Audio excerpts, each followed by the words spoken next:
और उनको सम्मान सहित फ्लैट के अंदर लेके आए। हम लोग अच्छे से मिले। ज्योति जी थी, उनकी बड़ी बहन जूही जी थी, उनके छोटे भाई दुर्गेश जी थे और एक नया लड़का जो उनका सोशल मीडिया देखता है। मैं उनसे मिला, मेरा ज्योति जी से व्यवहार कैसा रहा। ज्योति सिंह के सपोर्ट में क्या बोल दिए पवन सिंह। दोस्तों वीडियो पूरा दिखाऊंगा। अगर आप ये जानना चाहते हैं आखिर पवन सिंह ज्योति सिंह के सपोर्ट में क्या बोले हैं तो वीडियो में लास्ट तक बने रहना। अगर आप लोग पावर स्टार पवन सिंह से सच्चा प्यार करते हैं और कट्टर फैन है तो इस चैनल को सब्सक्राइब जरूर कर लीजिएगा। दोस्तों जैसे आप सभी को पता है ज्योति सिंह इस समय काराकाट से चुनाव लड़ रही हैं और काराकाट चली गई हैं लोगों के बीच, और काराकाट का ज्योति सिंह के प्रति बहुत ही प्यार दुलार देखने को मिल रहा है।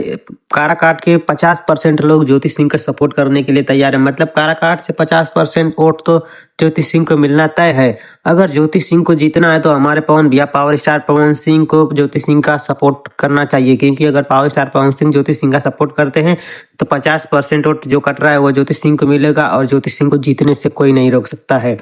दोस्तों लेकिन सोचने वाली ये भी बात है कि पावर स्टार पवन सिंह इस समय राइजिंग एंड फॉल शो में चले गए हैं। क्या ज्योति सिंह का सपोर्ट करने आएंगे पावर स्टार पवन सिंह की नहीं आएंगे? आप लोग कमेंट करके जरूर बताइएगा। दोस्तों यही था छोटा सा अपडेट, कैसा लगा कमेंट करके जरूर बताइएगा और वीडियो पसंद आया तो ज्यादा से ज्यादा लाइक कीजिए, कमेंट कीजिए, शेयर कीजिए, सब्सक्राइब कीजिए। धन्यवाद दोस्तों।